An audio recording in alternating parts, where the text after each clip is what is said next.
Kitab Kejadian pasal 6 ayat ke-1 dengan perikop atau judul Kejahatan Manusia. Ayat ke-1, ketika manusia itu mulai bertambah banyak jumlahnya di muka bumi, dan bagi mereka lahir anak-anak perempuan. Kedua, maka anak-anak Allah melihat bahwa anak-anak perempuan manusia itu cantik-cantik. Lalu mereka mengambil istri dari antara perempuan-perempuan itu, siapa saja yang disukai mereka.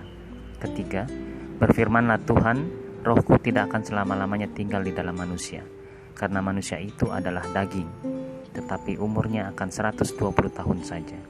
Keempat, pada waktu itu orang-orang raksasa ada di bumi, dan juga pada waktu sesudahnya. Ketika anak-anak Allah menghampiri anak-anak perempuan manusia, dan perempuan-perempuan itu melahirkan anak bagi mereka. Inilah orang-orang yang gagah perkasa di zaman purbakala, orang-orang yang kenamaan.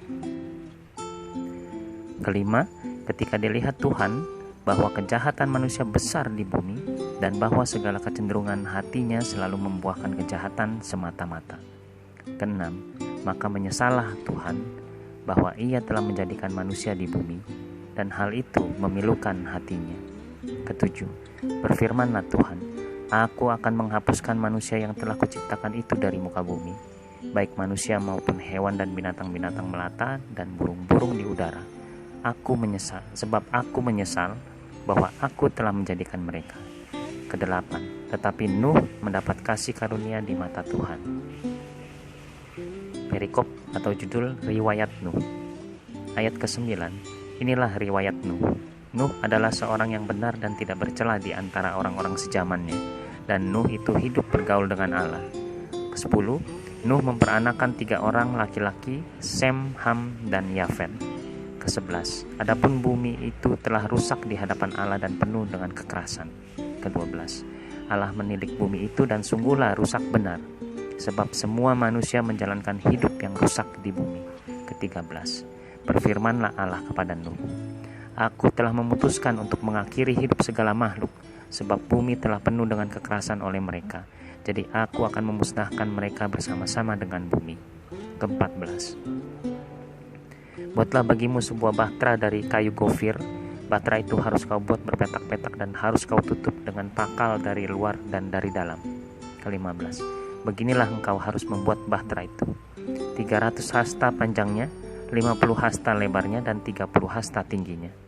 Ke-16, buatlah atap pada bahtera itu dan selesaikanlah bahtera itu sampai sehasta dari atas dan pasanglah pintunya pada lambungnya.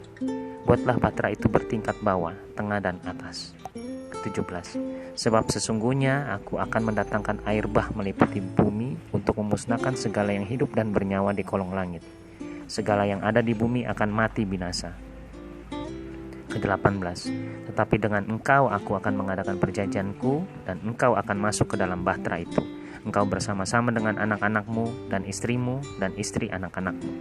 Ke-19, dan dari segala yang hidup, dari segala makhluk, dari semuanya haruslah engkau bawa satu pasang ke dalam bahtera itu, supaya terpelihara hidupnya bersama-sama dengan engkau. Jantan dan betina harus kau bawa. Ke-20, dari segala jenis burung dan dari segala jenis hewan, dari segala jenis binatang melata di muka bumi, dan semuanya itu harus datang satu pasang kepadamu, supaya terpelihara hidupnya. Ke-21, dan engkau bawalah bagimu segala apa yang dapat dimakan, kumpulkanlah itu padamu, menjadi makanan bagimu dan bagi mereka. Ke-22, lalu Nuh melakukan semuanya itu, tepat seperti yang diperintahkan Allah kepadanya, demikianlah dilakukannya.